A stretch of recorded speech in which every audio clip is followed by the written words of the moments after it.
देखिए भाई, एक delivery van 60 kilometre per hour की स्पीड से चल रही है, 60 किलोमीटर पर आवर की स्पीड से चल रही है। लेकिन मुझसे आखिरी में जो पूछा हुआ है ना, वो परसेंटेज पूछा हुआ है।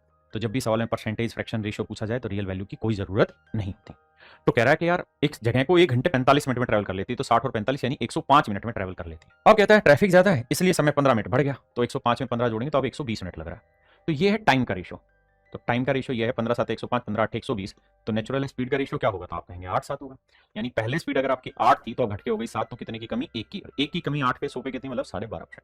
यानी आपको स्पीड में 12.5% की कमी करनी होगी। कह रहे यार एक स्टूडेंट है, अपने घर से 4 की स्पीड से जाता है तो कहता है 15 मिनट लेट पहुंचता है, लेकिन अगर 6 की स्पीड से जा रहा है तो कहता है 5 मिनट जल्दी पहुंच रहा है डिस्टेंस में। तो मेरे बच्चे, डिस्टेंस का फार्मूला होता है दोनों स्पीड का प्रोडक्ट, जो दो स्पीड दे रखी है उनका प्रोडक्ट बटे दोनों ही स्पीड का डिफरेंस, बड़े में से छोटा घटाओ, और डिफरेंस ऑफ टाइम। तो यहाँ दो स्पीड देखिए 4 और 6, डिफरेंस आया 2, और टाइम का डिफरेंस देखिए तो 15 मिनट लेट और ये 5 मिनट जल्दी, नहीं 20 मिनट। 20 मिनट के घंटे बनेंगे बटे 60। तो भैया 20 3 60, 3 दूनी 6, तो आंसर आ गया 4। कह रहे हैं यार एक वृत्ताकार मैदान पर 120 रुपए प्रति मीटर की दर से बाड़ लगाने की लागत इतनी है, मैदान की त्रिज्या ज्ञात करिए।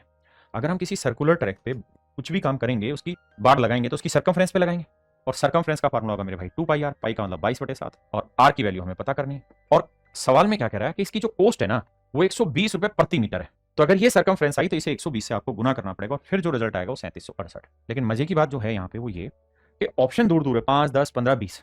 तो क्या किया जाए? तो हम एक काम कर लेते हैं, क्या मैं कह रहा हूँ इसको 3.14 ले लेते हैं, जब कैलकुलेशन ही करनी है हमने। तो अब लगाते हैं दिमाग कि भाई आर की वैल्यू क्या रखी जाए। देखिए यार, जीरो से ना तो डेसिमल कट के एक जगह आ गया, और मुझे पता है कि ऑप्शन बहुत दूर दूर है, ऑप्शन दूर दूर है। तो इसे 31.4 मान लेते हैं, 2 से गुना करेंगे तो आएगा 62.8, यानी लगभग 63 आया। अब 63 को 12 से गुना करेंगे तो 12 3 36, और 12 6 72, और 3 75, यानी ये आ गया 756। अब 756 को किससे गुना करूं कि 3700 के आसपास आ जाए? भाई 10 से गुना कर दूंगा तो ये तो 7500 के आसपास आ जाएगा। तो ना 10 है तो ना 15 हो सकता है, ना 20 हो सकता है, तो बचा 5, यही मेरा आंसर होगा। फिर से बताता हूं मैंने क्या किया। मैंने ये कहा कि यार ऑप्शन दूर दूर है तो मैं क्यों झंझट पालू। मैंने जीरो से इस डेसिमल को यहां शिफ्ट कर दिया। अब मैंने कहा 2 से गुना करूंगा तो 31 दूनी 62.8 आया, तो मैंने 62.8 को उठा के 63 लिख दिया। 63 को 12 से गुना किया तो 12 6 72, यानी लगभग 720 के आसपास आ रहा है। वैसे आंसर 750 56 आ रहा था।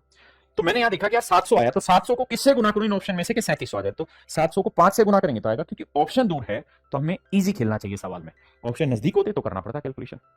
कह रहा है कि 14 सेंटीमीटर रेडियस वाला एक वर्ताकार लोगो एक वर्गाकार पट्टिका के अंदर पूरी तरह से फिट किया जाता है।